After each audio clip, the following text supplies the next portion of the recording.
Yo, makasi mbere mama. Upenyu uri sei?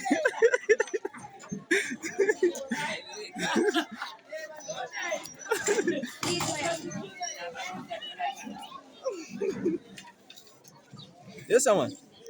How are you? Uribo. How are you? I'm fine. Are you okay? I'm good. Huh? Akujaira ene zvakuda chijaira. Aunzwa shonani. Anonzwa but agonera kuitaura.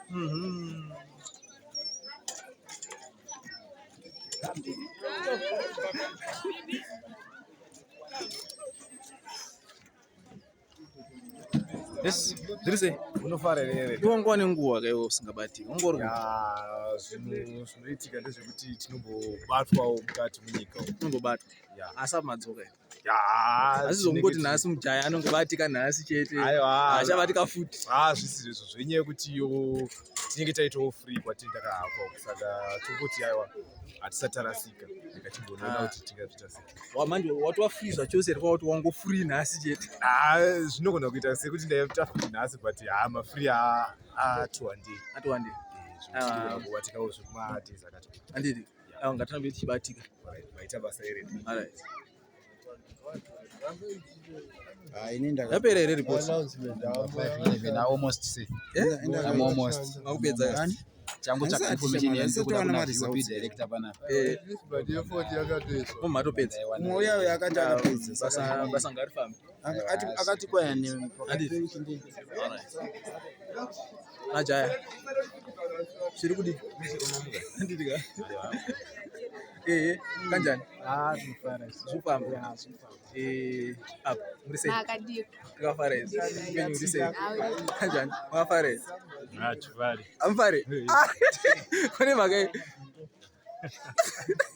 Mayuti kana akasangana na isu. Sofana kufadza. Ine maenda uleseni muri mese. Tenda lesson. Madzoka mese. Twakadzisa tese. Mumadza mese. Anditi. Alright. Ndira nasika. Ndire ino disappoint. Anditi. What is it? Yeah. Yeah. Sure. Yes. Saka. Alright. You know this is what happened. Okay, tatsapa pane patinorangarira kufa kwaJesu nekumuka patinonwa waini iya tinenge rinenge ropa rake ratinenge tichirangarira, then patinodya chingwa chiya chisina mbiriso ndo patinenge tichidyawo muviri wake. Ndo kudzidzisa kwandinapo muzuva ranhasi. Anditi. That's good. Pane makumanzisira unoita nyaya dzeLord Supper. Right, kana tiri kutaura nyaya yechidyo tikutaura about kubatanidzwa muviri waJesu, nekuti tikataisa patinodimura chingwa chinenge chiri chimwe tichishiya kuvanhu vakawanda, kuratidza kuti isusu tinobva panyama imwe tichienda kuti ona. Saka tinobatanidziwa nemuviri waJesu. Then tiri pachidyo tine nguva inogezeswa vanhu makumbo. Iyo nziyayo inzira yekuratidza kuregerera, kuzvidzikisira, kuzvihambla.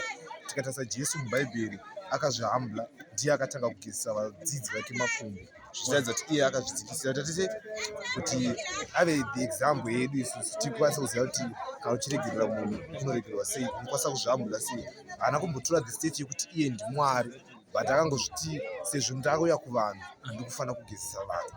So nzira iyoyo tinoishandisa sekuva chinhu chimwe. Kana uchiyanana nemunhu wanga wakanetsana munogezesana makumbo, zvichiratidza kuti mavakira maimwe. Then kana waini inotibatsira kurangarira ropa raJesu rakadeuka pamachinjiko. ropa iri rakakosherei kwatiri. Ropa iri ndiro rinotichinura munhu zvezvedu. Kana tichitarisa zvewaini, kana uchinge wakabhabhatidzwa une dzimwe nguva dzawakadonha, waini ndio inoti restore kuti tive vatsva kana uchinge wakabhabhatidzwa. Thank you so much. All right, Noti.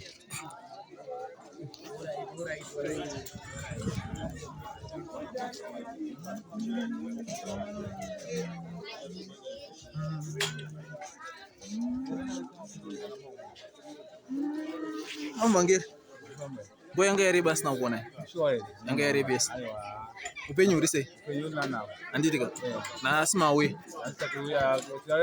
Mawaya ni power. Saka hapa manje mawaya za chose yalikuwa ati manguo yoza na. Saka ama utungura mamchuya manja. Anditi. Ayo atinotenda cheso. Tukona nasi sware Lord Sub.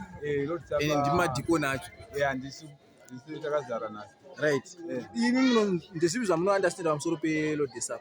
Understand pa Lord Sub yenyaya kuti kana uchimba wakatadzira nemunhu sota masati masvika pachizwe unofana kuenda nayanana nemunhu wacho kuti upinde usina chipomerwa nemunhu.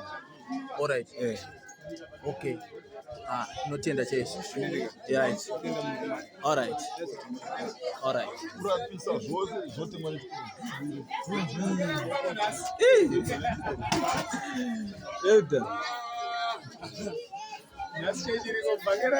Wacha shiri kuna. Right. It's been long. Imuripo. Yeah, ndiripo. Right. Irise izwara nasi. Kanagisa. Anditi. Nandoona kwarongedza kwakataura nyaya Lord Sub. Arongedzwa kuti tipinde pa Lord Sub. Yakakosherei kuti munhu vose vamwe vanobva vati haina supinda mani. Iyi ndo program yekurenewa ukama naMwari manje. Yakafanana nerenewal of vows pamuchato chaipo. All right. It's a very important to renew my vows, a relationship between isusu na Mwari watinona Mwari. Yes, it's a very important program. Kutoimisa, I don't think it's something which is wise. Zvinhu zvine zvinototinakira because kuri kutotaridza kuti handisi kuda kurota, hausi kuda relationship naMwari wacho. All right. Hazvibudi. Maybe zinofanana Peter ngauta ina slow gazes. Handisi kuda kugezeswa haiwa, hazvizomake sense. Chikristu chine charasika direction. All right.